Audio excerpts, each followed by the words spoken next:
दोस्तों नमस्कार, मैं मनोज कुमार शर्मा एक बार फिर गुड मॉर्निंग के साथ सुबह की नमस्कार। शनिवार का दिन कैसा है दोस्तों? अपने परिवार के साथ आप आनंदमय रहें, मंगलमय रहें और कोरोना से सावधान रहें। इन शब्दों के साथ आज का समाचार शुरू करना चाहूँगा कुछ एक ऐसी पत्रकार के बारे में जिस पत्रकार के बारे में पिछली बीती रात काफ़ी कुछ कहा गया, काफ़ी कुछ सुना गया। लेकिन खबर जब अधूरी रहती हैं तो खबरों का मतलब प्रभाव भी थोड़ा सा अधूरा रहता है। तो उसको ध्यान में रखते हुए मैंने सोचा क्यों ना उस खबर को पूरा दिखाया जाए। खबर जुड़ी हुई है रागिनी नायक और रूबिका लियाकत साहब से, रूबिका लियाकत जी मैडम से, साहब से नहीं। तो वैसे साहब कन्फ्यूजन हो जाता है कभी कभी ना उनका चेहरा देख करके कि साहब है या मैडम है ना, तो हंसिए मत, थोड़ा सा है ना, थोड़ा सबर रखिए। खबर को शुरू करने से पहले इतना मुस्कुराना भी ठीक नहीं है, लेकिन सुबह सुबह मुस्कुराना सेहत के लिए काफ़ी अच्छा होता है। तो दोस्तों हुआ यूँ कि रूबिका लियाकत और रागिनी नायक समेत बहुत सारे पैनलिस्ट एबीपी न्यूज़ पर थे, जिसमें काफ़ी लोग मतलब पत्रकार भी थे, सारे लोग थे। संजीव झा, डॉक्टर सुनील सिंह, शांतनु गुप्ता, रागिनी नायक, डॉक्टर कौशलकांत मिश्रा जैसे पत्रकार थे। अब उनके बीच जो कहानी चल रही थी वो कहानी चल रही थी राहुल गांधी की उस हुंकार को लेकर के, जिस राहुल गांधी की हुंकार का एक ट्वीट आया जिसमें उन्होंने कहा कि जुलाई आ गई, वैक्सीन कहाँ है। अब उस सवाल को लेकर के रूबिका लियाकत थोड़ी भड़की हुई नजर आई, भारतीय जनता पार्टी के एक प्रवक्ता की तरह बिहेव करती हुई नजर आई। अच्छी खासी डिबेट चल रही थी वैक्सीन के ऊपर।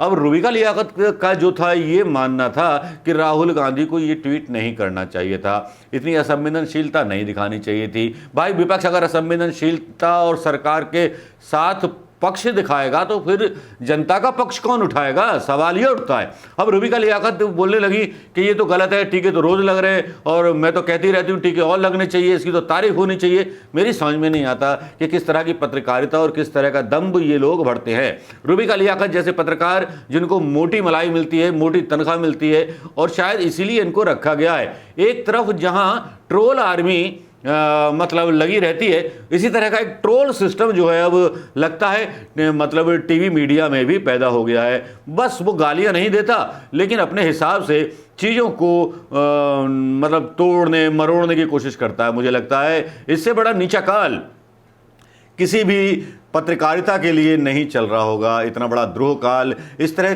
बिकी हुई कलमें हमने इससे पहले ना देखी होंगी। सवाल सरकार से पूछे जाने चाहिए, पत्रकारों को विपक्ष का साथ दिया जाना चाहिए, बीजेपी के पत्रकारों की बैंड बजा दी जानी चाहिए सवाल पूछ पूछ कर। लेकिन रूबिका है और सारे पत्रकार हैं, दिल है कि मानता ही नहीं। अब या तो मोदी जी की भक्ति कर लो या ईश वंदना कर लो या फिर विपक्ष को क्रिटिसाइज कर लो। हालांकि इस बहस में हुआ क्या था, बहस का कारण क्या था और रागिनी नायक क्यों भड़की? रागिनी नायक का अपनी जगह सही था भड़कना, क्योंकि रूबिका लियाकत ने इस डिबेट में राहुल गांधी को बाबा राहुल गांधी कह के मतलब बोला, राहुल गांधी को बाबा रामदेव की तरह इस्तेमाल करते हुए शब्दों को राहुल गांधी को बाबा राहुल गांधी बोला। उसको लेकर के रागिनी नायक भड़क गई। अब था क्या मामला, ये पूरा देख लीजिए। गांधी के बारे में भी तो बता दीजिए। बाबा गांधी जिस तरीके के ट्वीट कर रहे हैं, उस ट्वीट के माने क्या है? जुलाई आ गई, वैक्सीन कब आएगी?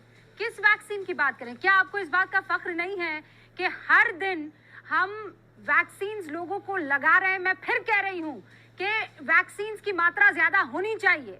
52 है, वो 52 नहीं, वो 87 के आसपास होनी चाहिए, 90 लाख होनी चाहिए। लेकिन ये भ्रम फैलाना कि वैक्सीन है ही नहीं। हाँ, मैं जवाब दे रही हूँ।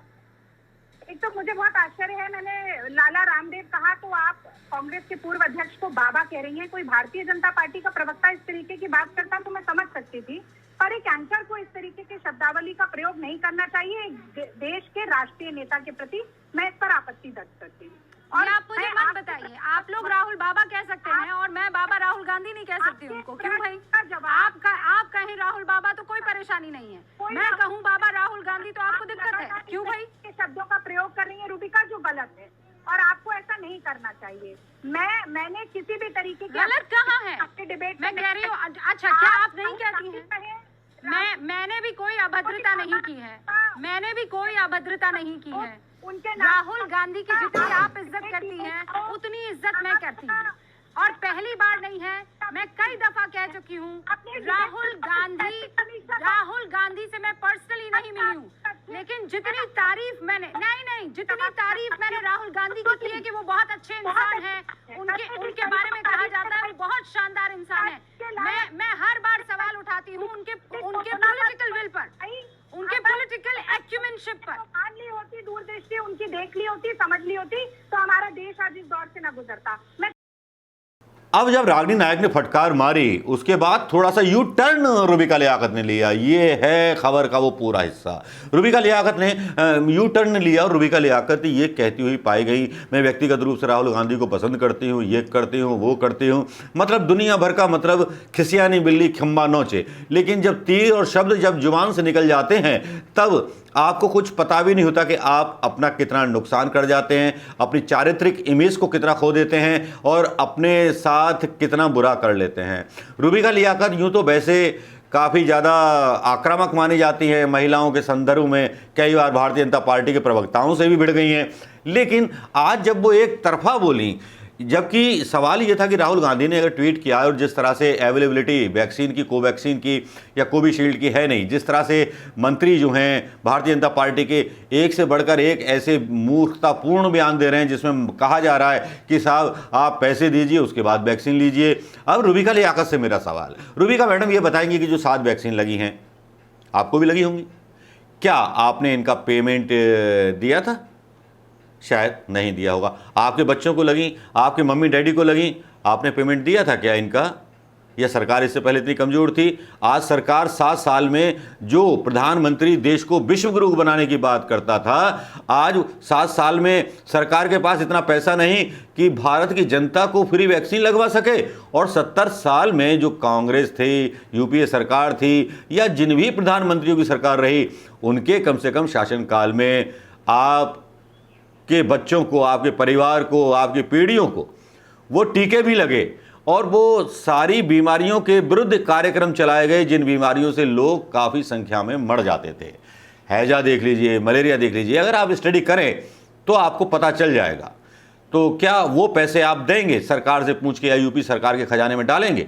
जबकि एक तरफ ये दलील दी जाती है मोदी सरकार के द्वारा कि सरकार क्या करे। अगर सरकार जन सेवा के लिए नहीं आई, अगर समाज की सेवा के लिए नहीं आई और केवल उपक्रमों को बेचने आई है, तो फिर इस सरकार का क्या फायदा?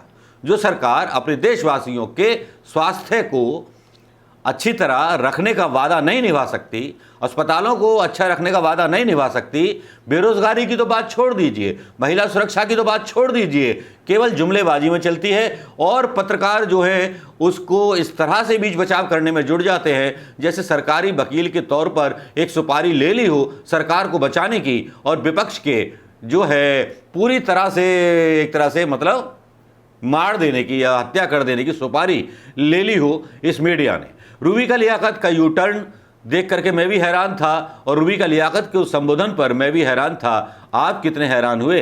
आप क्या कहना चाहेंगे दोस्तों? अगर कुछ कहना है तो कह डालिए, क्योंकि नीचता की पराकाष्ठा आजकल पत्रकार जो है पार करने लगे हैं। लेकिन ये भी हो गया है कि जब उनको लगता है कि उन्होंने अपना नुकसान कर लिया तब वो रोते पीटते यू टर्न मारते हुए नजर आते हैं खिसिया करके। दोस्तों नमस्कार, जय हिंद दोस्तों।